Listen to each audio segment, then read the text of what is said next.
மல்லிகை பூ வாசம் போல தெரிகிறது. இந்த சுடல தெய்வம் நாசியிலே அந்த வாடை பட்ட போது கண் விழித்தார் சுடல தெய்வம். எங்கிருந்தோ ஒரு வாடை வருகிறது. உண்ட கண்ணை திரட்டி திரட்டி பாக்காரு. என்னடா இது ஏதோ ஒரு வாடம் மேக்கிருந்து வருது ஆமா என்று சொல்லி அந்த சுடல தெய்வம் மனதிலே நினைக்கிறார். என்ன நினைக்கிறார்கள்? இந்த பால் டப்பாவில பாலை குடிச்சு வயிற்று பழப்ப கலைச்சு என்னைக்கு தூரம். ஆமா நமக்கு வயிறு நிமிருமா?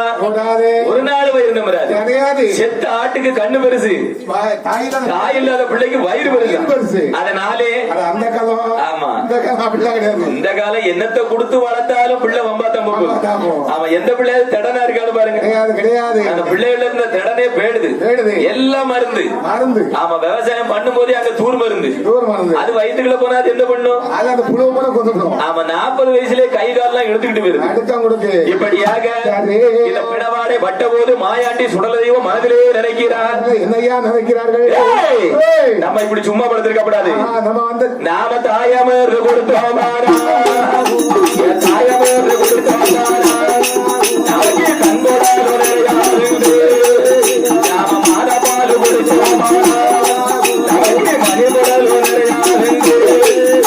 நம்ம உடல் அமர்ந்தோம் நமக்கு உணர்ந்த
கூட என்று சொல்லி தொட்டிலே விட்டு கீழே குதித்தார்.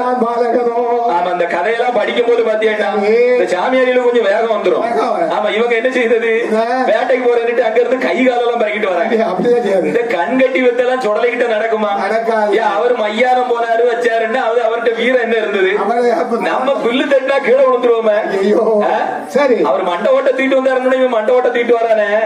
அவருக்கு மலையாளத்துல போய் மாந்திரவாதிய கொண்டு கருவறுத்துட்டு வந்தாரு. அவர் அருள் இருக்குமா? இவன் இந்த சாமியாடியால அங்க போக முடியுமா? அவரோட அருள் இருக்குமாடா? இருக்கும்னா அவரோட அருள் இருக்கும்னா 4 பேருக்கு நல்ல வரத்தை கொடுக்கணும். ஒரு குழந்தை இல்லாதவளுக்கு ஒரு குழந்தை வரத்தை கொடுக்கணும். ஒரு நோய் நொடியை தீர்த்து வைக்கணும். இவன் சுடுகாட்டுல போய் கையங்காலையும் பறக்கிட்டு வந்து நம்ம மக்களுக்கு என்ன பிரயோஜனம்? அது 10 பைசா பிரயோஜனம் கிடையாது. இப்படியாக இந்த மையான கரைக்கு போக வேண்டும் என்று சொல்லி மாயாண்டி சுடல தெய்வம் தொட்டிலே விட்டு கீழே குதித்தார். அவர் மனதில் நினைக்கார் இப்படி பச்சை பிள்ளையா போகக்கூடாது. நம்ம வயசு 5 வயது பருவமாக இருக்கும். நம்ம ஒரு வாலிபர் பருவமாக இடம் வைத்து அவர் மனதிலே நினைத்து 6 அடி உயரம் அழகாக எழுந்தார். அப்படி 6 அடி உயரம் அழகாக எழுந்த சுடல தெய்வம் அவர் யார நினைக்கார்? அக்னி பகவான் நினைத்தார். அக்னி பகவானை நினைத்த போது ஆன பந்த வந்து பிறந்தது. அப்ப எப்படி எழுந்து வருகிறார் என்றால் அங்கே 7 மாடி வல்ல ஒரு